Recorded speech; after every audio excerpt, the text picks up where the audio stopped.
20 médecins échouent à sauver une policière, ce que le prisonnier a dévoilé est incroyable. Le bruit assourdissant des sirènes s'estompe lentement, laissant place à un silence accablant. Camille, policière de 34 ans, gît sur le sol, blessée, alors que le monde autour d'elle semble s'être figé. Sa vie, dédiée à protéger son quartier, se retrouve suspendue à un fil. Les visages inquiets des voisins se sont rassemblés, les cœurs battent à l'unisson, une angoisse palpable envahit l'air. Que va-t-il se passer? Les rumeurs circulent, inondant les regards de désespoir et d'incompréhension. Une balle pour sauver un enfant, et voilà le prix à payer. Les 20 médecins qui essaient faire autour d'elle semblent être dans une course contre la montre. Elle doit s'en sortir, murmurent certaines personnes, tandis que d'autres pleurent à chaudes larmes. Camille est bien plus qu'une policière. Elle est le pilier de cette communauté, la femme capable d'apaiser les tensions, de rassembler les cœurs. Les souvenirs affluent, les rires des enfants jouant dans la rue, les barbecues en famille, le regard fier de ses parents l'observant, presque irréel dans ces moments tragiques, une foule se presse devant l'hôpital, des mères et des pères, des amis, tous rassemblés par une dernière étincelle d'espoir. En attendant, une colère sourde monte, fustigeant les injustices d'un système souvent aveugle aux réalités de leur quartier. « Pourquoi Camille ?» s'écrie une voisine. Elle n'était qu'une héroïne. La douleur se transforme en indignation, et les visages se crispent sous l'effet d'une colère partagée. Avant de continuer, je dois vous avertir de quelque chose d'important qui se passe. YouTube a fait des changements dans le système et beaucoup de personnes perdent les notifications des chaînes qu'elles suivent. Si vous aimez le contenu, cliquez sur la clochette et marquez « Toutes les notifications » pour ne pas rater les prochaines vidéos. Et si vous pouvez laisser un like, ça m'aide énormément avec la portée sérieusement. Ça fait la différence. Ah, dites-moi dans les commentaires d'où vous regardez. J'ai toujours la curiosité de savoir qui est de l'autre côté de l'écran. Maintenant continuons. C'est alors que Jean, un ancien détenu, surgit dans ce tumulte. Avec l'attitude d'un homme qui porte les secrets des rues sur ses épaules, il a connu une vie de violence et de désespoir. Le passé sombre de Jean est une tragédie familiale, un reflet de ce que Camille, en tant que policière, a toujours voulu éviter. Son arrivée perturbe les murmures d'inquiétude. Il est de retour, souffle quelqu'un, une tension palpable dans l'air.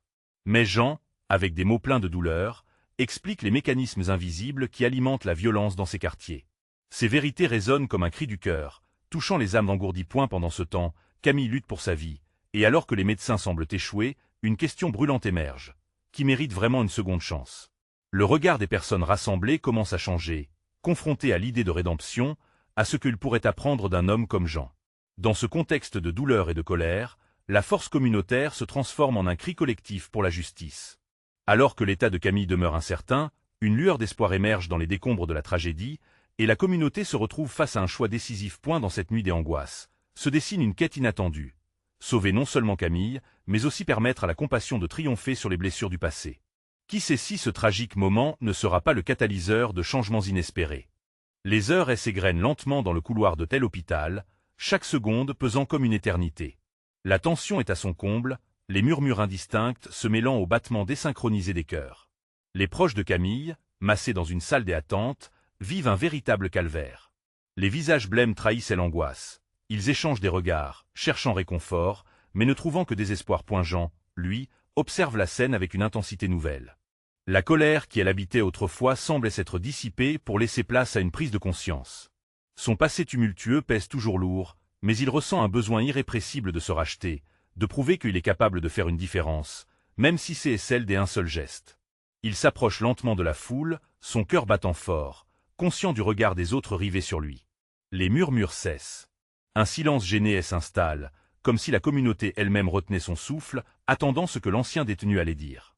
« Je sais ce que vous ressentez », commence-t-il, la voix hésitante au départ. « J'ai aussi perdu des gens qui comptaient pour moi. » Son regard balaie la foule, se posant sur quelques visages familiers. Mais la violence ne sert à rien. Elle nous prend ce que nous avons de plus cher et nous laisse briser. De petites vagues d'émotions parcourent la foule alors qu'ils écoutent, réduits au silence. Son discours, improvisé, résonne plus fort que prévu. Camille a toujours cru en l'avenir de ce quartier, en notre capacité à changer. Si elle survivait, ce serait pour nous tous, pas seulement pour elle. Il souligne ces mots avec une intensité soudaine. Nous devons nous battre pour elle, non pas avec des mots, mais avec des actes. Répondons à cette tragédie par l'unité et non la division. Ensemble, nous pouvons faire changer les choses. Les quelques personnes au fond de la salle commencent à hocher la tête, un élan des accords se frayant un chemin parmi la désespérance. Jean, encouragé par cette réaction, relance « Prenons cette douleur amère et transformons-la en espoir. Camille est notre symbole de résistance. Levons-nous pour elle. » À ces mots, quelque chose se libère. Les visages autrefois incertains se redressent, des murmures de solidarité commencent à se faire entendre. Des promesses de rassemblement, de manifestations pour la justice, des engagements à soutenir les initiatives locales fleurissent, stimulant l'énergie de la communauté. Dans cet élan, une lueur d'espoir illumine les yeux des gens. Les visages se détendent, et à l'après-midi qui semblait si morne commence à se teinter d'une couleur moins sombre. Ils se redressent collectivement. La douleur est toujours là, mais elle se voit transmuée en une motivation collective pour le changement. À un moment où Jean quitte leur vue par une porte latérale, il ressent quelque chose qu'il croyait perdu à jamais, la responsabilité.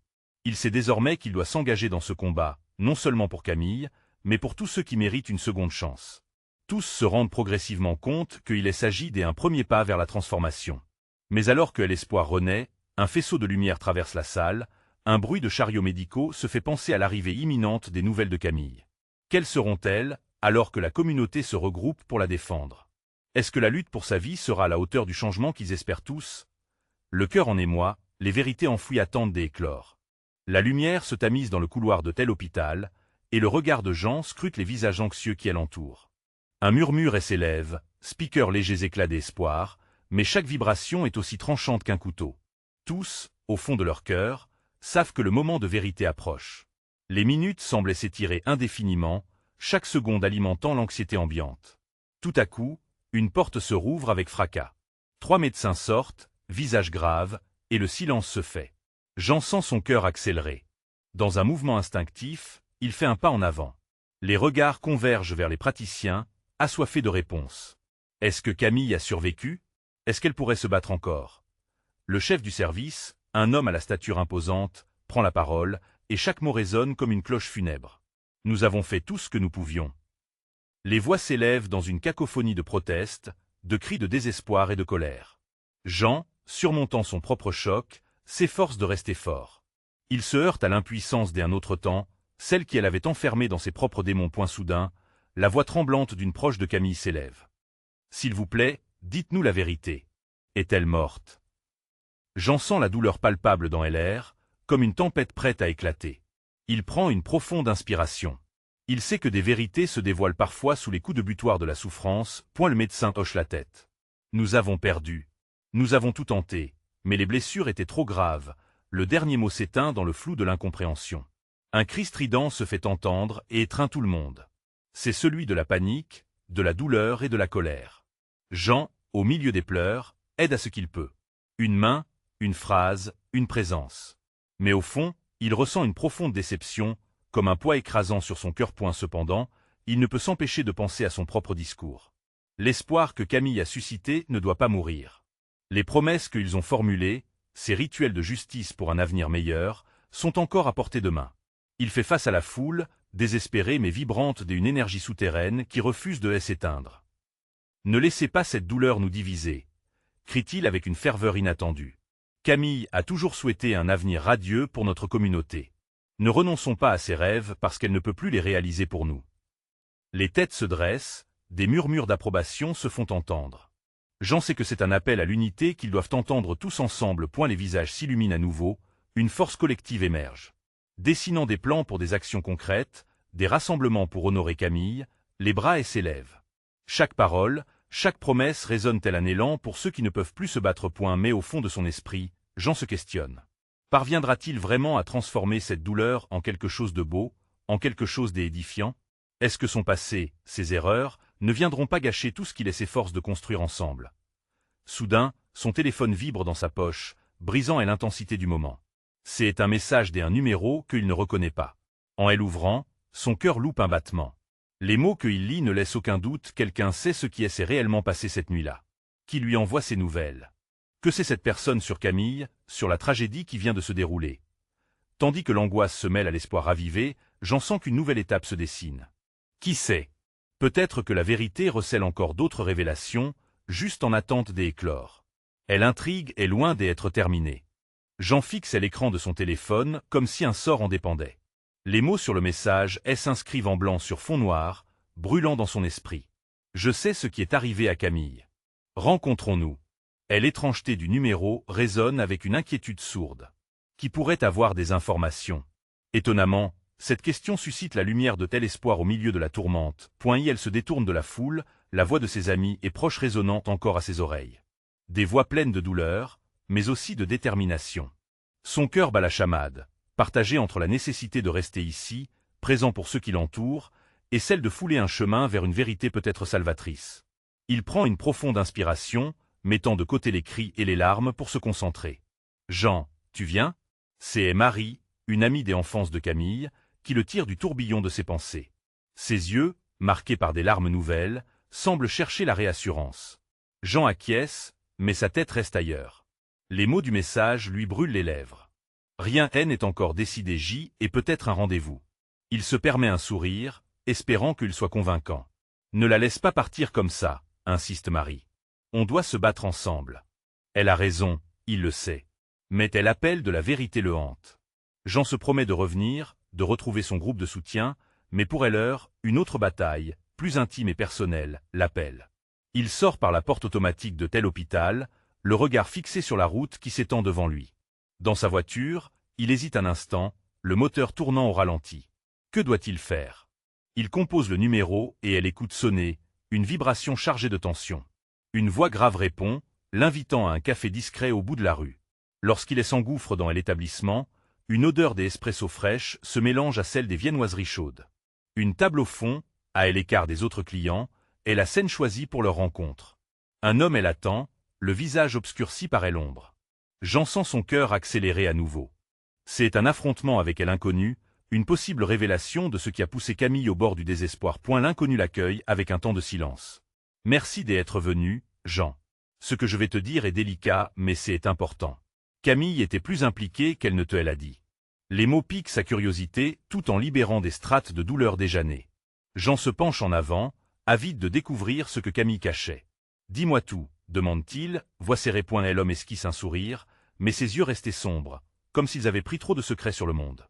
Il se penche, murmurant des noms, des lieux et surtout, des vérités troublantes que j'en aurais jamais imaginées. Chaque syllabe est une révélation. Chaque phrase semble être une clé qui déverrouille un chapitre de la vie que Jean pensait connaître, mais qui révèle seulement un océan de mystères enfouis. Au fur et à mesure que l'information défile, un tableau de trahison et de lutte se dessine. Il comprend que Camille avait découvert quelque chose de bien plus que ce qu'ils avaient imaginé ensemble, un épouvantable secret qui l'a mis en danger. Jean se sent embrassé par un mélange d'adrénaline et de chagrin. Il sait maintenant que sa promesse pour Camille ne concerne pas seulement l'honneur de sa mémoire, mais implique également une quête de justice. Elle se lève, affermi par le poids de ce qu'il a appris. « Je vais poursuivre cela », déclare-t-il avec détermination. L'inconnu hoche lentement la tête, une lueur de respect dans ses yeux. Mais au fond, Jean réalise que le voyage qui l'attend pourrait être plus périlleux que tout ce qu'il avait affronté auparavant. Regardant le monde à l'extérieur du café, sous le ciel gris, il se promet de ne pas abandonner.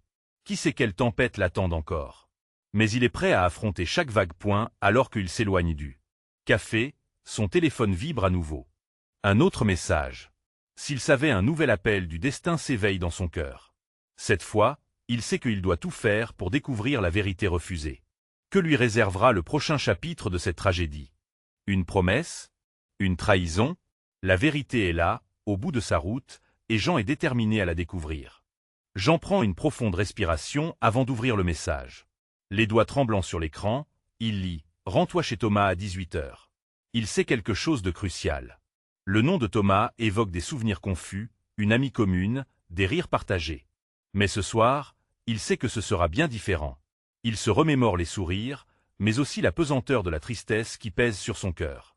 La même tristesse qui s'infiltre dans l'air chaque fois qu'il évoque Camille. Le trajet vers le domicile de Thomas est une brume épaisse.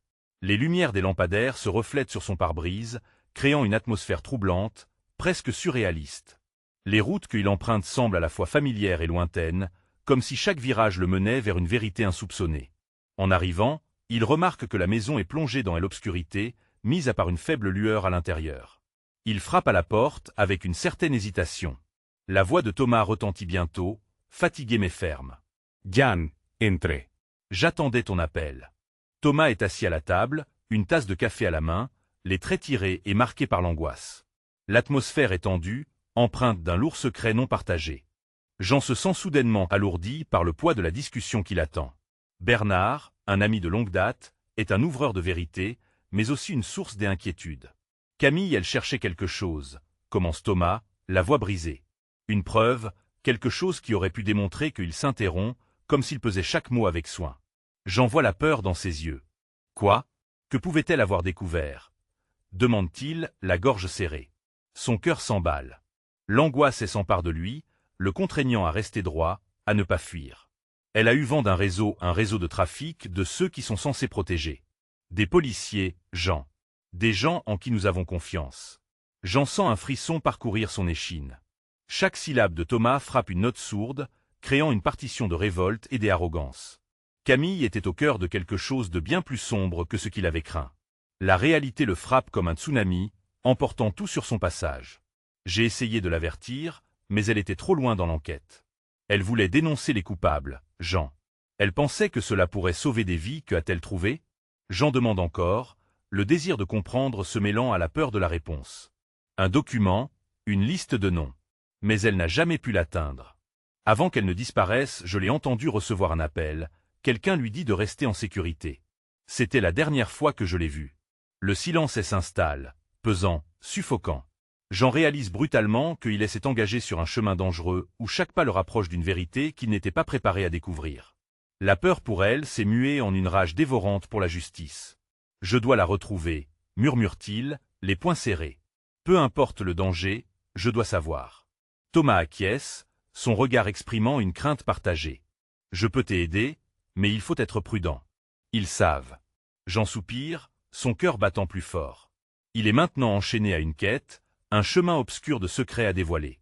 En sortant, une détermination palpable l'inonde, mais la certitude de se confronter à une ombre grandissante plane. Les lumières de la ville scintillent, mais il sait que des ténèbres plus profondes l'attendent. Point alors qu'il fait quelques pas sur le pavé humide, son téléphone sonne encore.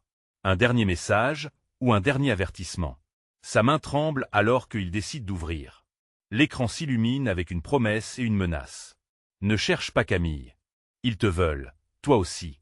Le souffle coupé, il sent l'angoisse le prendre à la gorge. Quelle tempête s'annonce encore, et qui sera encore touché par ce cercle vicieux de secrets? Dans ce labyrinthe de mensonges, la quête de vérité de Jean vient à peine de commencer. Qu'en sera-t-il de ceux qui se dressent sur son chemin? Chaque seconde compte, et chaque choix pourrait le mener tout droit vers l'inconnu. Sa détermination affirme une question qui le hante. À quel prix découvrira-t-il la vérité sur Camille? Jean quitte la maison de Thomas, son esprit en ébullition.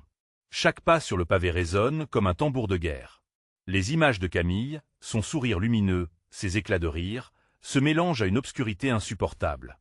Comment une personne si vibrante, si pleine de vie, a-t-elle pu se retrouver plongée dans cette spirale de danger? Les mots de Thomas hantent son esprit. Des policiers, des gens en qui nous avons confiance. Il s'assoit sur un banc voisin, les mains sur les genoux, sa respiration saccadée. Jean réalise à quel point ce moment pourrait être la clé de tout. Il doit agir. Mais comment? Il envisage un plan, en sachant que le moindre faux pas pourrait le plonger dans l'inconnu le plus terrible. La vérité éclate comme un éclat de miroir brisé, mais il doute de sa capacité à y faire face. Le ciel s'obscurcit tandis qu'il scrute les alentours. Dans cette ville qu'il connaît si bien, il commence à voir des visages de personnes qu'il n'a jamais vraiment remarqués. Les piétons précipités, les silhouettes floues des fenêtres, et cette lueur jaune des lampadaires, tout semble chargé d'un mystère envahissant. Il prend son téléphone pour appeler Thomas, mais hésite. Leurs échanges ne doivent pas être traçables. Chaque coup de fil pourrait les exposer. Une idée lui traverse l'esprit. Rencontrer des gens de confiance, ceux qui pourraient savoir où chercher, où trouver Camille. Elle se souvient d'Anne, une vieille amie de Camille. Elle avait toujours été une femme de ressources, capable de se faufiler dans les recoins de la ville comme un chat. Jean compose son numéro, son cœur tambourinant dans sa poitrine. Bonjour, Anne. C'est Jean. Je vais droit au but. As-tu des nouvelles de Camille? La voix d'Anne, d'abord hésitante, devient tendue, presque panique. Non, je n'ai rien entendu depuis des jours. Elle m'a dit qu'elle travaillait sur quelque chose d'important, mais elle ne m'a pas donné de détails. Autre chose, Jean, elle semblait nerveuse. Il ferme les yeux un instant, la peur s'insinua en lui. Je sais qu'elle était sur le point de découvrir quelque chose de dangereux. Dis-moi, connais-tu des personnes qui pourraient t'aider à la retrouver? Peut-être je pourrais te mettre en contact avec un journaliste. Il est un peu imprévisible, mais il a des relations. Il pourrait en savoir plus sur cette affaire. Fais-le, s'il te plaît. Vas-y, je te fais confiance. Il raccroche, se levant tout en essayant de prendre une décision. Il sait que le temps presse. Chaque minute qui passe pourrait saper la possibilité de retrouver Camille. Était-elle vraiment en danger, ou était-ce juste une menace, un moyen de l'intimider? J'en réalise alors qu'il n'est pas seul. Les visages des passants deviennent des entités, des témoins potentiels de son parcours. Sa perspective change. S'il veut retrouver Camille, il doit convaincre les autres de l'aider. Leurs vies sont entremêlées d'une manière qu'il n'aurait jamais imaginée. Il s'éloigne du banc, déterminé, chaque pas le rapprochant de tel inconnu, mais agissant avec une nouvelle résilience. À mesure qu'il marche, il ressent une chaleur croissante dans son ventre, une graine d'espoir, des urgences, et le besoin absolu d'agir. Ils te veulent, toi aussi, résonne dans sa tête. Qui sont ces îles? Jean se doute qu'un combat l'attend, non seulement pour la vérité, mais pour sa propre survie. Entre les ruelles sombres, il se demande comment naviguer dans cette obscurité sans se perdre lui-même. La nuit tombe alors que des larmes d'angoisse s'ajoutent à sa détermination. Kel's revelations caches emergent. La recherche de Camille ne fait que commencer, mais cette quête le plongera profondément dans le cœur de complot qu'il n'avait jamais pensé possible. À qui pourra-t-il vraiment faire confiance dans cette danse de ténèbres? Qui se dressera à ses côtés, et qui le trahira? Les réponses se trouvent dans l'ombre, au-delà de chaque virage qu'il s'apprête à prendre. Jean avance d'un pas décidé, absorbant l'atmosphère pesante de la ville. Ses pensées tourbillonnent. Où se trouve Camille? Pourquoi tous ces secrets? Il jette un regard furtif autour de lui, la tension palpable dans l'air. Les lampadaires jettent une lumière vacillante, projetant des ombres inquiétantes sur les murs des bâtiments. Jean sait qu'il ne peut pas se permettre d'attendre. Chaque seconde compte. Il finit par arriver devant un café où Anne lui a dit que le journaliste, Lucas, se rend fréquemment. La terrasse est presque vide, seules quelques personnes bruissent autour des verres, les visages fatigués par un long jour. Jean prend une profonde inspiration et entre, le fumet de café fraîchement préparé s'élevant, lui offrant une brève distraction. Il s'assoit dans un coin, la nervosité le rongeant. « Tu es là pour une histoire, mon pote ?» Une voix rauque le sort de ses pensées. J'enlève les yeux pour découvrir un homme à la stature imposante, des cheveux en bataille et un regard perçant. C'était Lucas, le journaliste qu'Anne avait mentionné. Il attire l'attention sans relâche, comme un prédateur dans la savane. Je ne suis pas ici pour une histoire, mais pour trouver une personne. Camille. Elle est en danger, et je crois qu'elle était sur le point de découvrir quelque chose de très important, dit-il, l'urgence se déversant dans sa voix. Lucas le scrute un moment, son intérêt piqué. Et pourquoi devrais-je m'impliquer dans ton affaire, mon gars? Jan se redresse, déterminé. Parce que si Camille disparaît, peut-être que beaucoup d'autres suivront. Je n'ai pas le temps pour des jeux. Les témoignages que je peux t'apporter pourraient t'intéresser. Elle a des informations que tu ne peux pas ignorer. Un silence s'installe, créant une tension palpante. Lucas penche légèrement la tête, comme s'il pesait le pour et le contre. Puis, avec un soupir, il s'assoit en face de Jean. D'accord, mais je vais avoir besoin de plus. Détails, non, tout ce que tu sais. Je suis le genre d'homme qui aime travailler sur des preuves solides. Jean relâche un soupir de soulagement, mais il sait que le chemin reste semé d'embûches. Il commence alors à raconter l'histoire de Camille, l'implication de Thomas, les murmures inquiétants autour de la police locale. Chaque mot qu'il prononce semble les rétrécir dans leur chaise, la gravité de la situation gagnant en pureté. Et si elle a raison, si elle a découvert quelque chose concernant la corruption au sein de la force, cela pourrait impliquer des gens haut placés. Conclut Jean, elle angoisse révélant l'importance de sa quête. Lucas, elle écoute attentivement, griffonnant des notes. Tu sais quoi? Je vais t'aider. Mais tout d'abord, on doit nous assurer de ta sécurité. Ce monde n'est pas un jeu de société, et tu es déjà en danger. La défiance de Jean refait surface. Je ne peux pas me cacher. Je dois retrouver Camille. Je ne peux pas m'en aller sans elle. Lucas, elle observe un moment, avant de lâcher un sourire amer. Parfait, mais nous allons le faire à ma manière. Prépare-toi à affronter des ombres. Tant que nous cherchons, tu es dans la ligne de mire, et les vérités ne sortiront que si tu es prêt à les entendre. Leurs regards se croisent, une compréhension tacite se forgeant à ce moment-là. Cela ne sera pas un simple partenariat, mais une danse sur un fil tendu, entre danger et révélation. Ce soir-là, alors que j'en sors du café, un frisson d'anticipation l'envahit. Quelles autres révélations se dessineront dans cette quête?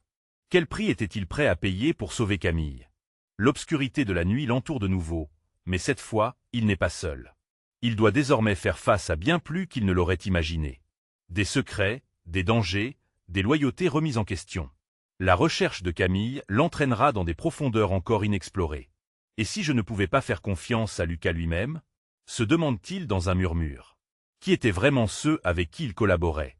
Était-ce un allié ou une nouvelle menace? Avant de plonger plus profondément dans cet abysse d'incertitude, Jean réalise qu'il doit trouver des réponses. Sa quête pour retrouver Camille ne fait que commencer, mais les vérités le hanteront à chaque tournant. Que découvrira-t-il dans cette nébuleuse de confiance et de traîtrise? Jean se ferait un chemin à travers les ruelles sombres, son cœur battant au rythme de sa détermination. À chaque coin de rue, il scrute les visages, cherchant un indice, une ombre familière. La cité, qu'il connaissait autrefois vibrante, semblait maintenant être une toile de mystères obscurs. L'angoisse l'étreint, mais l'image de Camille le pousse à avancer, et elle décide de prendre la route vers le petit appartement qu'elle louait. C'était un lieu de rencontre où ils avaient partagé de nombreux moments, souvent accompagnés des éclats de rire et de promesses d'un avenir radieux. Mais aujourd'hui, cet endroit prenait une autre signification. Sa pensée se nourrit des angoisses. Que lui est-il arrivé? Pourquoi n'a-t-elle pas donné de nouvelles? Arrivant devant la porte, il hésite un instant. La clé qu'elle lui avait confiée lui semble soudain peser une tonne dans sa poche. Il inspire profondément, attend quelques secondes pour rassembler son courage et utilise la clé. Un grincement de serrure résonne, et il entre. L'appartement est dans un désordre palpable, des papiers éparpillés au sol, des livres renversés. C'était à accent grave dire qu'elle avait dû être prise au dépourvu. Jean avance lentement, et l'odeur des livres usés et du café froid emplit l'air. La lumière de la rue, à travers les rideaux, tire des ombres dans le salon. Ses yeux se posent sur le bureau. Des feuilles sont éparpillées, des dossiers s'entassent. Il plisse les yeux. L'un d'eux intrigue particulièrement, le nom de Thomas barré de rouge, des notes griffonnées marginaux. Il s'approche et commence à lire. Le contenu le foudroie. Des preuves de corruption, des liens choés entre la police et le crime organisé, des noms connus dans la ville. Chaque mot repousse le mur de la peur qu'il ressentait.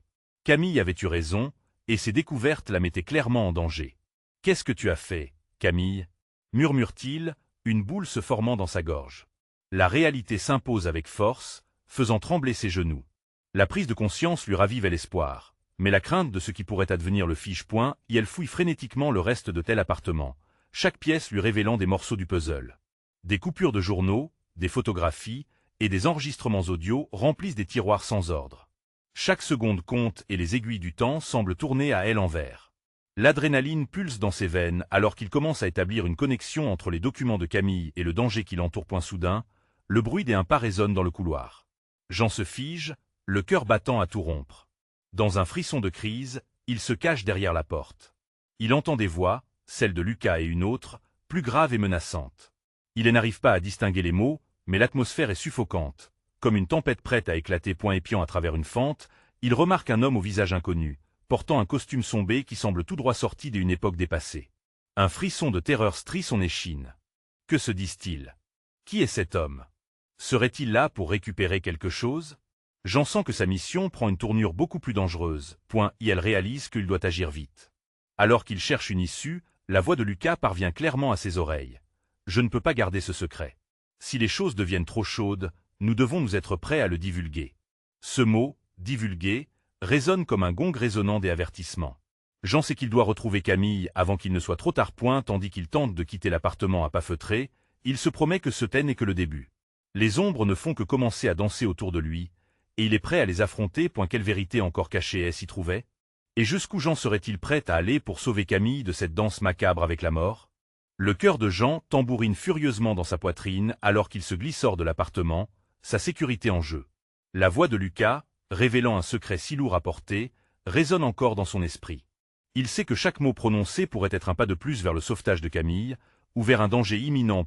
Et elle prend une profonde inspiration, son regard se déplaçant rapidement sur la rue. La nuit est épaisse, emmitouflant la ville dans un manteau d'obscurité. Jean s'engage dans les ruelles étroites, sa tête pleine d'images de Camille. Son sourire, sa voix, ces moments partagés résonnent dans son cœur. Comment a-t-elle pu se retrouver confrontée à cette situation, à ce monde inimaginable qu'il venait de découvrir? Il s'arrête un instant sous un lampadaire, cherchant à rassembler ses pensées. La main tremblante, il sort son téléphone. Les messages nuls de Camille le hantent, mais il sait qu'il doit agir. Qui pourrait l'aider? Il se rappelle de Marc, un ancien ami à lui, journaliste d'investigation. Peut-être qu'il pourrait l'informer sur la situation, et ensemble ils pourraient découvrir où se trouve Camille. Jean compose le numéro, son pouce accélérant à chaque tonalité. Puis, finalement, une voix familière résonne dans son oreille. « Jean, c'est bien toi ?» La voix de Marc est à la fois chaleureuse et inquiète. « Marc, je suis désolé de t'appeler si tard. Mais c'est urgent. Camille a disparu. Elle a découvert quelque chose de grave, des affaires de corruption impliquant la police et le crime organisé. Je pense qu'elle est en danger. » Silence. Un silence pesant, comme si le temps s'était arrêté. Puis, la voix de Marc vient briser l'immobilisme. « Je suis déjà sur une enquête similaire. Je vais jeter un œil à ce dossier, suis-moi sur ce chemin. Je te retrouverai là où la rue croise la rivière, à minuit. » Jean acquiesce, mais le doute lui ronge à l'esprit. Est-ce qu'il peut faire confiance à Marc? Les mots de Lucas résonnent en lui, et l'hésitation pourrait lui coûter la vie de Camille. Il se remet en route après avoir raccroché. Qu'il le veuille ou non, il n'a pas d'autre choix que de suivre cette piste, d'espérer que Marc soit celui qui pourra faire la différence. Les minutes deviennent des heures, alors qu'il se dirige vers l'endroit de rendez-vous. La rivière glisse paisiblement, mais autour, les ombres semblaient s'allonger, prêts à l'engloutir dans les ténèbres. Une angoisse s'élève dans son estomac. Chaque bruit lui semble hors de propos, comme si quelque chose ou quelqu'un tel observait dans l'obscurité. Elle jette un œil autour, son instinct aiguisé. À chaque bruit de pas, son cœur s'arrête. Que ferait-il si Lucas et cet homme, celui au costume sinistre, le trouvaient ici? Mais cette pensée le pousse davantage à aller de tel avant. Finalement, il aperçoit Marc, silhouette familière à l'ombre vacillante des réverbères. À mesure qu'il s'approche, il peut lire l'inquiétude sur le visage de son ami. « Jean, qu'est-ce que tu as trouvé ?» demande-t-il d'un ton grave. Jean explique précipitamment ce qu'il a découvert dans l'appartement, chaque mot frémissant d'urgence. Marc le regarde intensément, analysant chaque détail, puis sort un petit appareil d'enregistrement. J et également des informations qui pourraient changer la donne. Ces hommes ne sont pas loin, et une fois que le secret sera révélé, Camille sera en grave danger.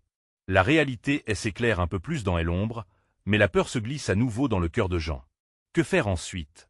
Comment protéger Camille tout en révélant la vérité? Alors qu'ils discutent, un bruit soudain attire leur attention. Des lumières s'approchent, une silhouette émerge des ténèbres. Le moment de vérité arrive. Qui surgira de telle ombre pour changer le cours de cette histoire? Jean et Marc échangent un regard inquiet alors que les lumières des phares se rapprochent, les accablant d'un sentiment d'urgence. Chaque ombre se transforme en menace. Le danger n'est pas très loin. Jean le sait, instinctivement. Il doit agir. On se cache. Chuchote Marc, entraînant Jean derrière un arbre. Leurs cœurs battent à l'unisson, et l'adrénaline les poussant à s'enfoncer dans le noir.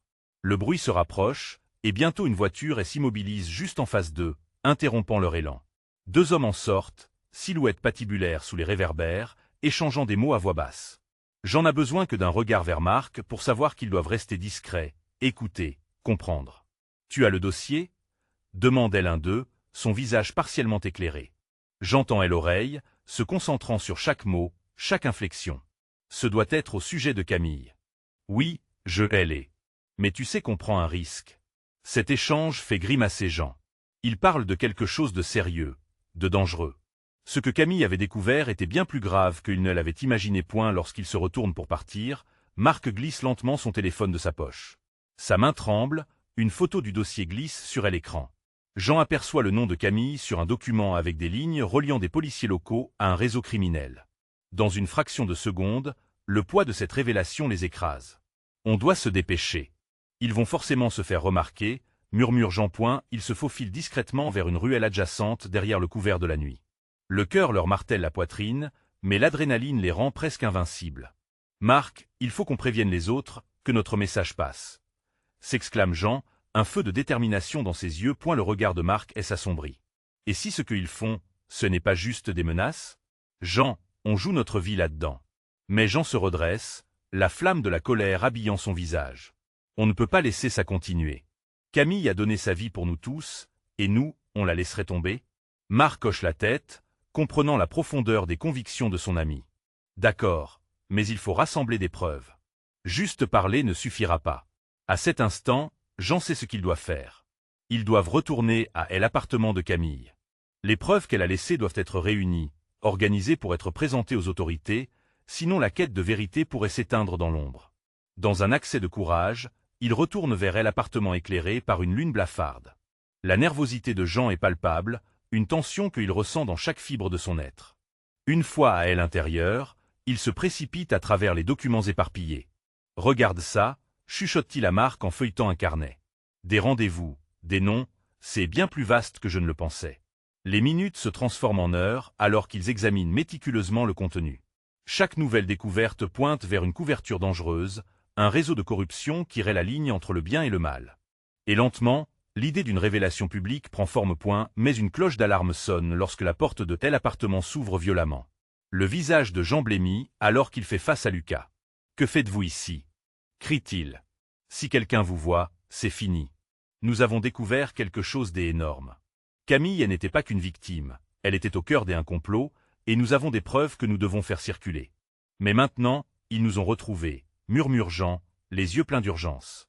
Lucas s'avance, son visage maintenant empreint de sérieux. J'ai reçu des renseignements. Nous devons partir, tout de suite. Ils savent que vous avez mis le nez là-dedans. Un frisson de peur parcourt Jean au fur et à mesure que la réalité de leur situation s'élève. Mais au fond de lui, la flamme ne s'éteint pas. Ils doivent se battre. Non, pas avant. D'avoir rassemblé tout ça. Rétorque Jean avec détermination. La vérité doit sortir. Elle doit être entendue. Mais Lucas secoue la tête, perturbé par l'inconscience du plan. Tu ne comprends pas. Ce n'est pas comme ça que ça marche. En ce moment, nous avons besoin d'un lieu sûr pour nous regrouper. Jean se rend compte que le temps presse. Ils ne sont pas seuls, et la menace approche. Mais sa volonté de faire éclore la vérité est plus forte que la peur. D'accord, mais une fois au lieu sûr, nous devons agir rapidement. Alors qu'ils rassemblent tout ce qu'ils peuvent, les pas lourds s'approchent. Leurs silhouettes se confondent avec l'obscurité, leurs projets et rêves entrelacés dans une toile de suspense. « Prêt » crie Lucas, le regard aiguisé. « Prêt » répondent Jean et Marc, le dos raide, les cœurs enflammés. La fuite devient une danse, une bataille contre le temps et les ombres, chaque pas résonnant comme un écho de résistance. La vérité doit éclater, pour Camille, pour eux-mêmes, pour un avenir meilleur. Et dans un dernier sursaut, ils sortent dans la nuit, unis face à l'inconnu, déterminés à ne pas abandonner. Les murmures de l'obscurité s'intensifient, alors que le danger se resserre. C'est maintenant ou jamais.